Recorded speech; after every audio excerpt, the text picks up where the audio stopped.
I need to head to Laval, where we're joined by Mayor Stéphane Boyer, who's won re-election tonight. Mayor Boyer, welcome to the evening here, and congratulations on a victory here. Thank you. Good evening. So, why do you think you were able to win re-election tonight?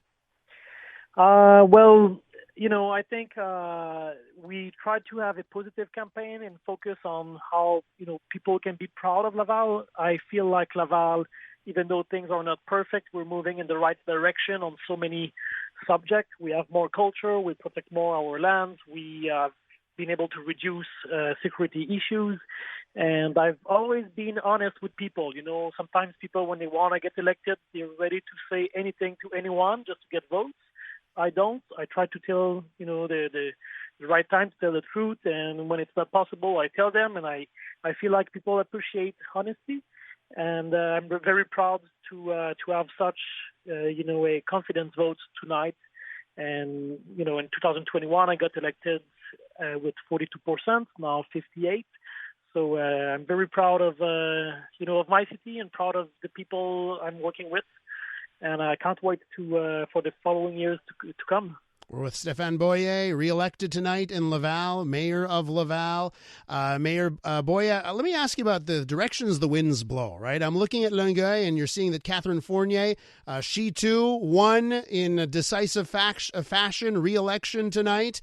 But then I look at the island of the city of Montreal, and of course we're seeing Soraya Martinez-Ferrada winning. Some people would say, I've heard it called, that Montreal taking a virage à droite with this election here. What do you think about the direction that your city is going, the Longueuil is going, and compare and contrast that to the city of Montreal and the result from Montreal tonight? Yeah, good question. Well, I know Soraya, so I'm pretty sure we'll be able to work well together.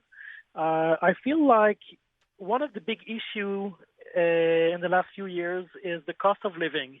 And with everything costing so much more, we need to focus more on the basics.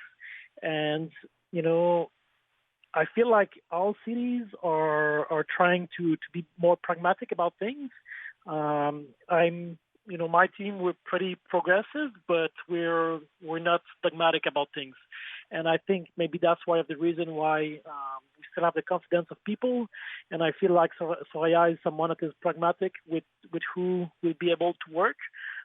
So I'm really looking forward to see what will be the new dynamic between cities, because I feel like we really have to work together, whether in terms of reducing cost of infrastructure or whatever the needs of our citizens. We need to import good ideas, and we need to, not do mistakes that other cities have done before. So we need to talk, and we need to be working together. And I'm pretty sure that will be something quite easy with, the people that we're seeing on the radar tonight. And speaking of common fronts, I did take note of how you and Catherine Fournier said you'd work together more over the next 4 years. But let me ask you about other common fronts, particularly the cities versus the province. You've got some words this evening, I think, about the upcoming provincial election. Give me your thoughts here about what Laval, Longueuil, and Montreal need to do when it comes to dealing with the provincial government.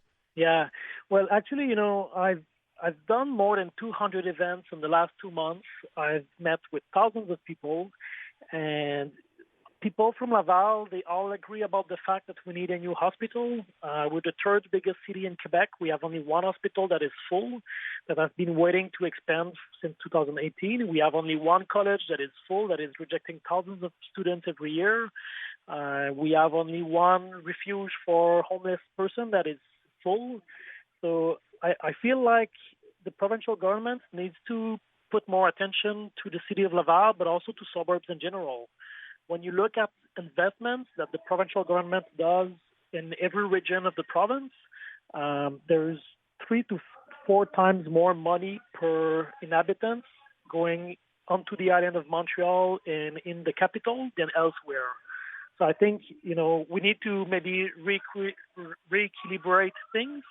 And I want to really focus in 2026 with the provincial election coming to defend my city and defend the needs of my citizens and make sure that we are heard and that every political parties wanting to run to govern Quebec will be aware of, there are things going on outside of Montreal and Quebec. Got to leave it there. Mayor Boyer, congratulations on the decisive victory, and thanks for speaking to our listeners this evening. Thanks so much. It's my pleasure. That's Stéphane Boyer out of Laval. Important to note, one of the things that's come out of the shows we do here every day, about a quarter of Lavallois, right, speak English at home. So good to see the mayor of Laval on CJ 800 this evening. I'm Dylan Playfair. And I'm Tyler Smith. We're putting loneliness in the penalty box by talking to some of our favorite athletes about the importance of friendship. This is Bromance. Bromance is brought to you by Charm Diamond Centers, proudly Canadian-owned and operated. Charm has been part of your love stories and bromances for over 50 years. And you can find Bromance on the iHeartRadio network or wherever you get your podcasts.